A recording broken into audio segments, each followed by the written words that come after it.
Hi, I'm Jessy Switchblade from Deadline, and you're listening to Channa Channa Channa podcast. Stay metal.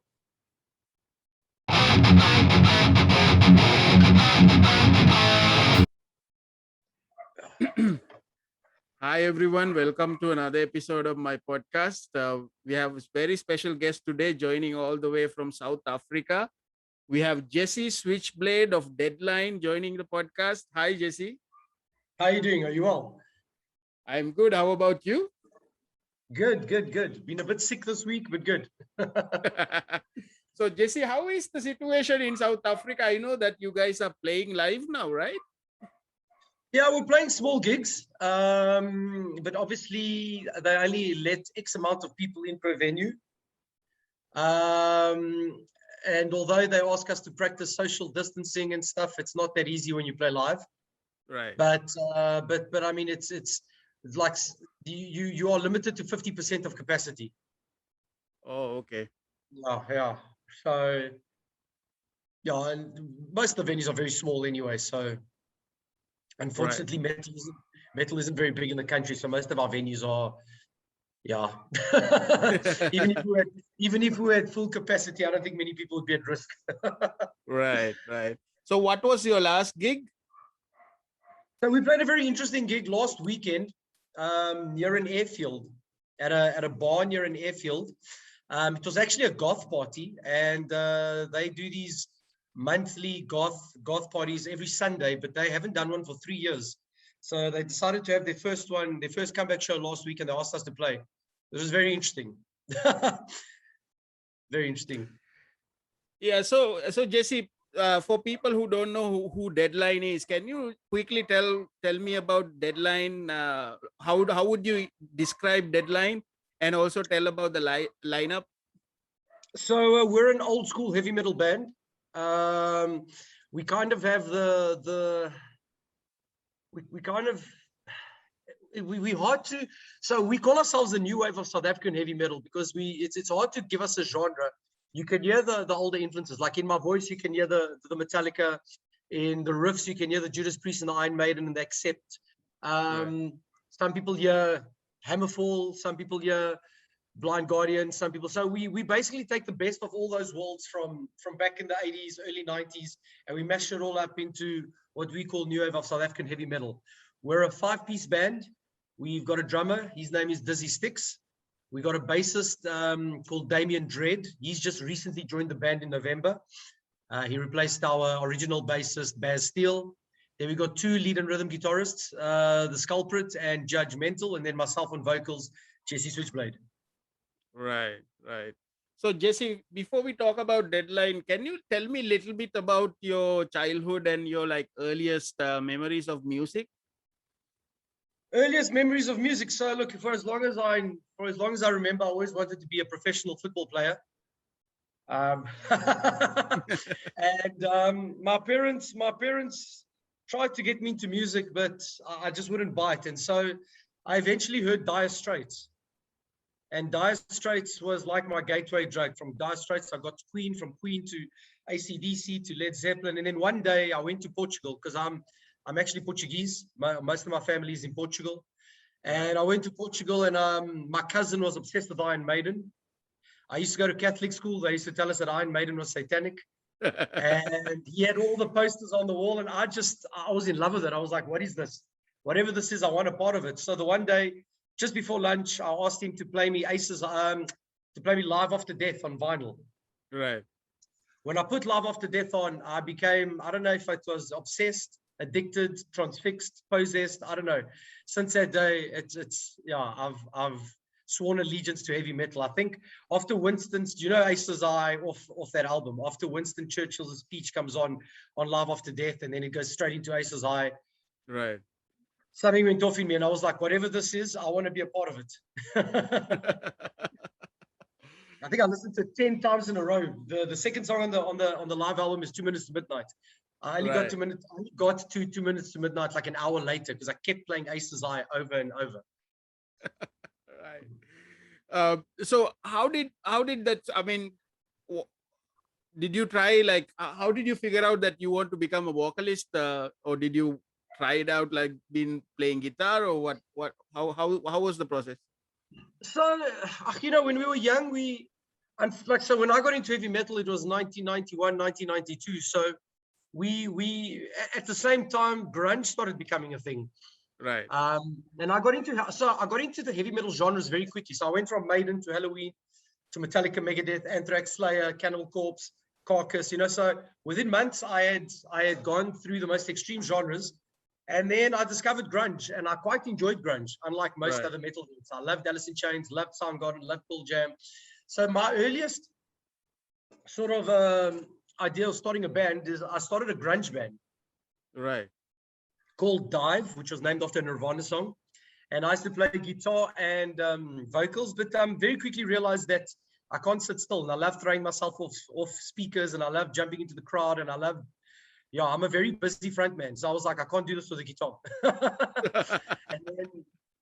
and then I just, then I decided, look, I'm going to be a vocalist. But then between going to university and at a stage I played semi-professional football and stuff, like there was just no time for music. And then I was very blessed that I was able to, after not having played music for 10, 11 years, around about in 2012, myself and a few friends started a Metallica tribute act called Gunship.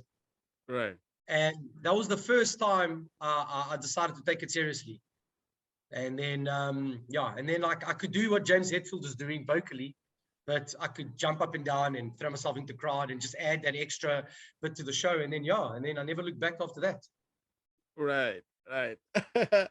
Because when I see the pictures, like the photos of Deadline, the ones I see that, like, so that sort of the dangerous band sort of view, like, like Motley Crue, like, No, look, most of the guys are quite relaxed. I'm the crazy one. But the thing is, we play old school heavy metal in a country that doesn't have a big fan base.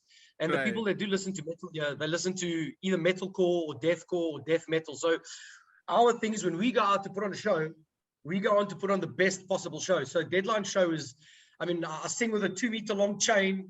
There's not a show that I leave where I'm not bleeding or one of the band members is bleeding. So we put a lot into it. There's a lot of passion. There's a lot of energy. The other day I ripped my pants. There's always something that goes down. Like, we give that extra because like this current generation don't really like that type of music. Right. Yeah. So Jessy, you said you're pursuing playing football. Do you still play football, or? No, I'll break my legs now. I'm too old now. No, I used to love it. I've still played semi-pro years ago, but I'm talking early 2000s, late 90s, when I was still studying. But then, I got a law degree. So I started practicing law, and then everything died. Football, music, for quite some time. Right. So you started a Metallica tribute band. So from that, what's the journey to actually starting forming Deadline? So it's quite a funny one. The guys that were with me in Gunship were extremely, extremely talented guys, but very hard to get along. So we were worse than, I don't think there was a band more volatile than us in the world. Every week, a new guy was firing another guy, or a new guy was quitting, and we'd always just get back together in time for a big show. And we developed quite a big following countrywide. We did long shows, hour and a half. We would play stuff like Leper Messiah, Disposable Heroes, things that people wanted to hear, Holier Than Thou, not only Master, Battery, but the problem is it wasn't sustainable, man. We were fighting. They should have actually filmed some kind of monster documentary about us.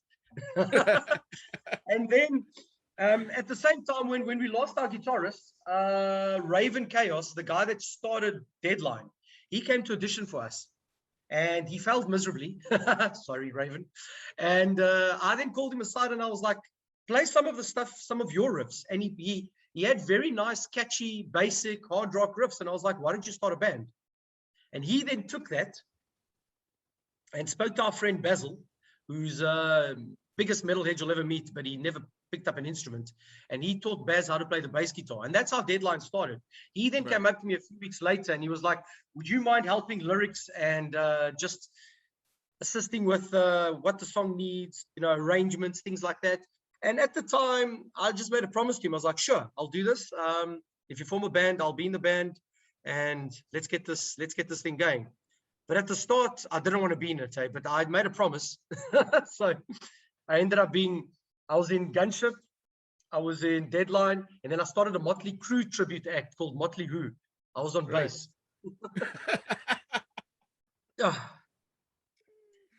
Eventually, I stuck to Deadline. When I saw your band's pictures and heard about Deadline, the one thing that really catch my eye is all the battle vests that you guys were wearing. It's so crazy because I'm a big fan of that. I have my own battle vest. Nice. Yeah, listen, I've got 3. I'm working on number 4 at the moment. Right. Our original founding member, Raven, I think he's got 7.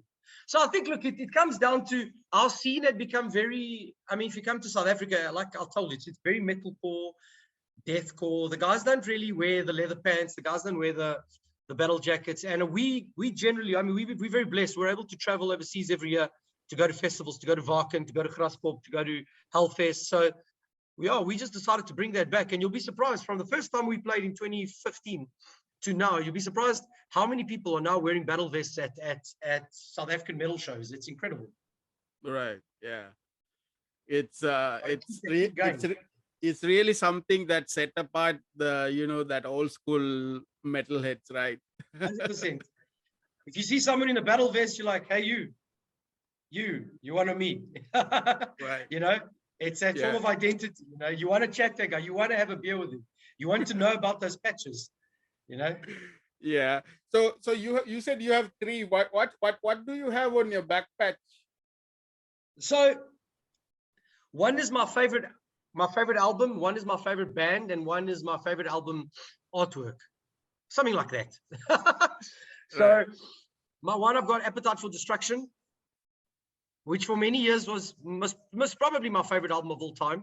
I was when I was a kid, I was obsessed with Guns N' Roses. Although if you ask me now, I must probably tell you my favorite album is Ride the Lightning. But for years it was Appetite.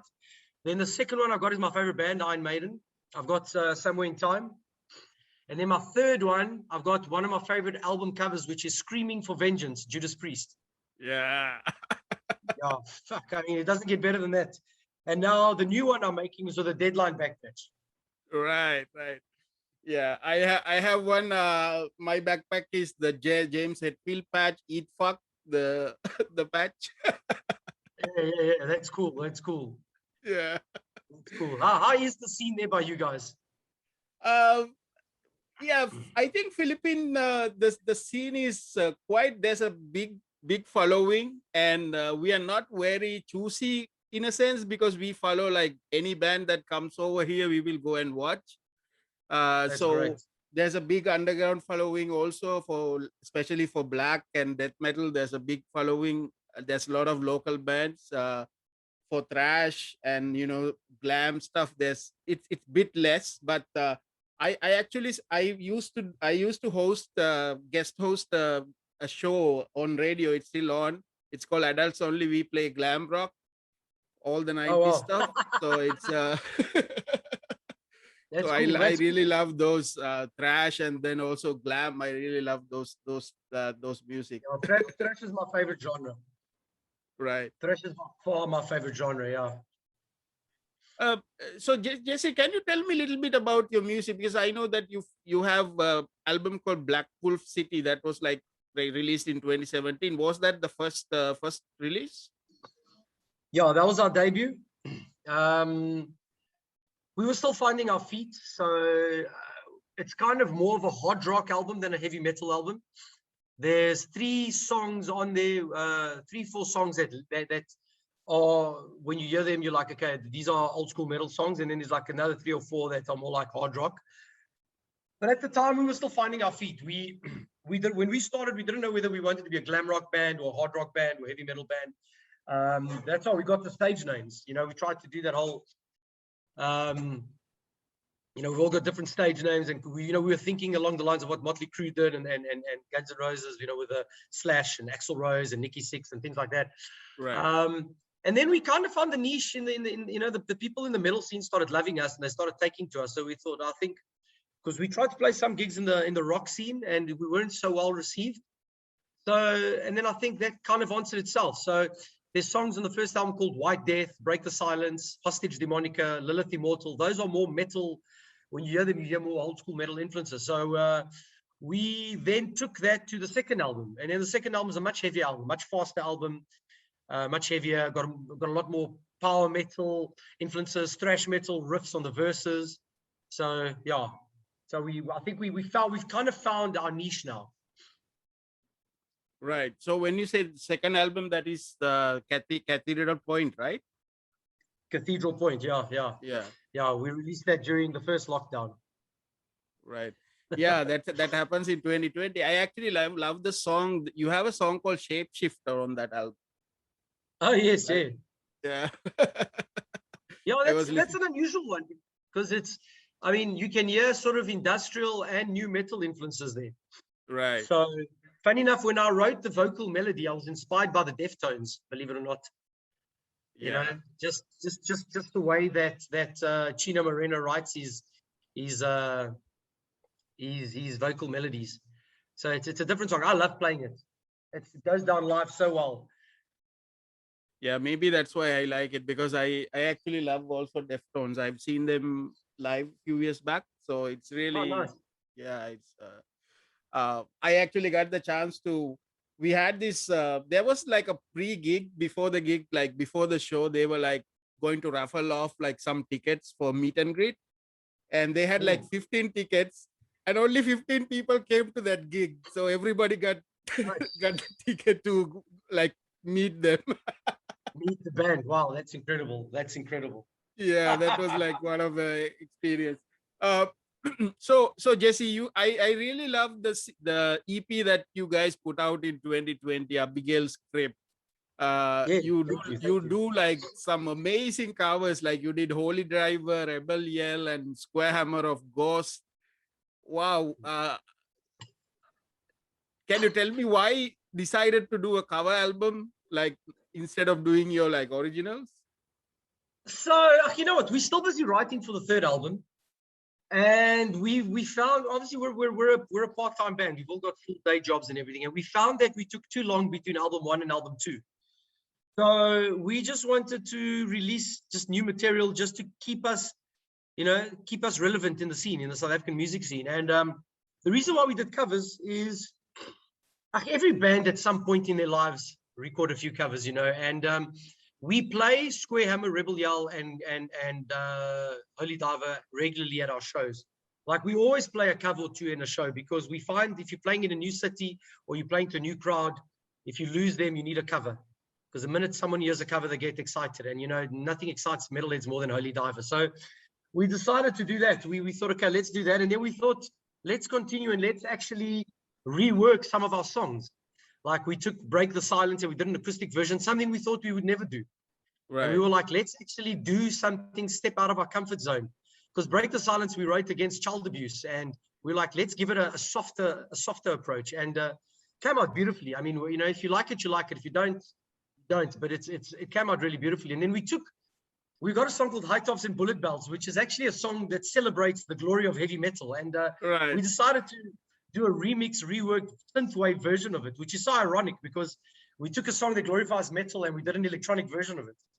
Yeah, cyber, like a cyber version, right? Yeah, if you can't laugh at yourself, then I mean, we enjoy doing it. Obviously, they're not getting as much traction as we would have liked, but we always knew that was going to be the case. But people love the Square Hammer version, for example. There's no keyboards. We sped it up by 20 beats per minute. We made it way more metal, and people love it. Yeah. There's all those haters that complain that Ghost isn't metal. So we gave them a metal version of Square Hammer. Yeah, that's yeah. I really love how you guys interpreted all these songs. Especially this one. Oh yeah, yeah. Speaking of glam, we decided to give it like an 80s cutting edge, fast glam kind of. Yeah, it's like Yeah. dirty. It's like if Wasp did Rebel Yell. Right. Right. Right. uh, I know that you guys also like there's this music awards in South Africa, right? It's called SAMMA, right? SAMMA, Yeah, South African Metal South Music African Awards. Metal Music Award. So you guys were nominated many times, right, for that awards.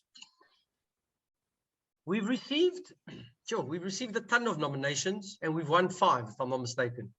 Right. Yeah, we've won Best Old School Act 3 years in a row. We've won Best Newcomer in 2016, and we won Best Live Act. Yeah. Right.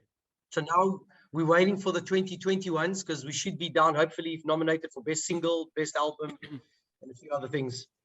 But yeah, it's been going well. I mean, look, it's a small award ceremony. We're a small scene, but in any time that you get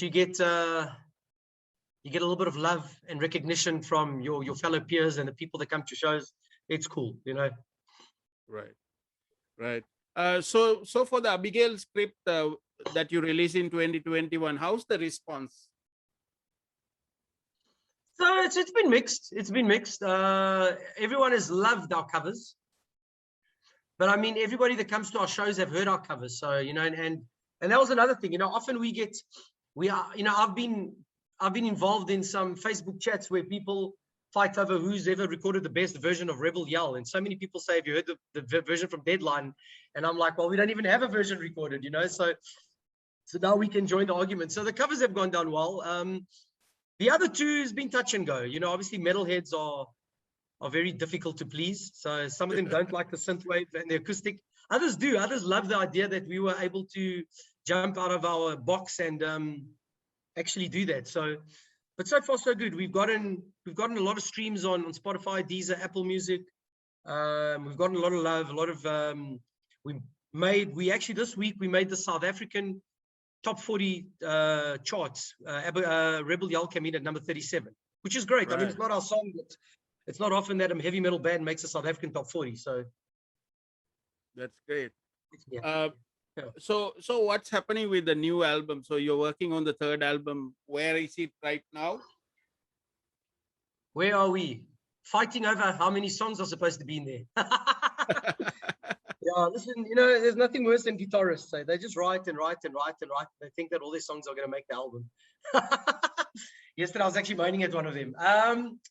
So we've got 2 songs that are finished.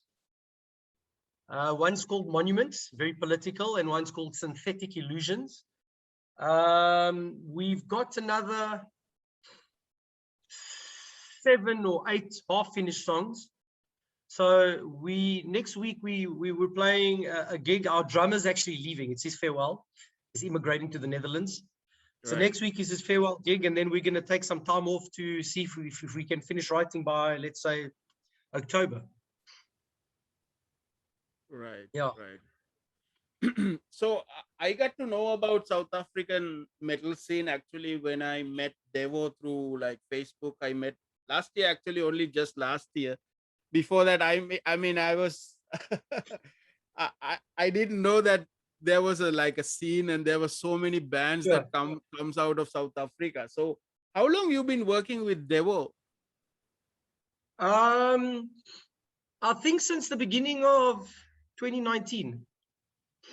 So what actually happened was Judas Priest was supposed to come to South Africa, beginning of 2019. And we were asked to be one of the official opening acts, which would have been the greatest thing in our career because Deadline started because of Judas Priest, really. And unfortunately, the show had to be cancelled because of ticket sales because South Africans are lazy. And Devo actually came up to us, and he used to be the official photographer for big concerts. They're the guys that bring them over. They're like the Live Nation of South Africa. Right. And he was like, I've seen you guys shows. I've seen you guys play. I've taken many photos of you guys. I think you guys are going places. And then he was like, look, let me be your official manager / PR guy. And I'm like, sweet, let's do it. Yeah. He's a great guy. Yeah. Right. Jessy, you mentioned that Judas Priest tour. So I actually saw them on that tour late 2018, December 2018. Yeah. They played in Singapore. Yeah. So and one funny thing is I got a tip that where they were staying, in the which hotel they were staying. So I actually went to the hotel and I actually met Rob Halford. Oh wow, you're making me jealous. Yeah, at Rob Halford, Ian Hill, and everybody actually. It's like amazing. Yeah, that was a great tour. I actually caught them twice in 2018. I caught them at Graspop in Belgium, and then 2 months later, I caught them at Wacken. Yeah, Right. that was such a good show. Yeah. Uh, so Jessy, what's your message to the viewers of the podcast and also people who supports you, your band? To the viewers of this podcast, if you haven't checked us out, give us a chance. Go check us out on Spotify, Deezer, Apple Music. Follow us on Facebook. I think our Facebook page is Deadline Q9. Our website is www.deadlinehmc.co.za. But I mean, you'll find us on Spotify and Apple. Check us out. Try Break the Silence and High Tops and Bullet Belts. And to those that have been following us all these years, thank you for your unwavering support. Thank you for always being at every show. We've got a core set of fans that come to every show. They buy every shirt. They buy all the merch. They, from mugs to caps to, without them, we wouldn't be able to do this. Like I said, the scene is very small, especially if you're an old school genre, be it power, thrash, or old school. So we wouldn't be able to do it without those people. So we just like to say thank you very much for making us relevant and making us feel good on stage whenever we play. Right. So you mentioned that I read the news also on Facebook that about your drummer leaving the band, DC Stick. So you have any message to him? Well, may he find success in the Netherlands. And the problem with South Africa is that people are slowly starting to leave South Africa. Things haven't been going very well, and especially now during Corona and lockdown. So there's been a huge influx of immigration. Our rhythm guitarist and the founding member, Raven Chaos, he immigrated in September. Dizzy's now going. One or two of the other guys, including myself, have been speaking about it. So, yeah, I mean, who knows? Maybe we'll all get to the UK or the Netherlands or Germany one day and resuscitate Deadline. So, yeah, he must just keep playing drums. He mustn't forget how to play. Right. So, Jessy, thanks for joining the podcast. I really enjoyed talking to you. So, I'm looking forward to more music, looking forward to your new songs. So, thank you for joining the podcast. No, thank you for taking the time to getting questions out for me and interviewing me. I really appreciate it. Thank you, Jessy. Yeah. Cheers, my man. Take it easy. Cheers.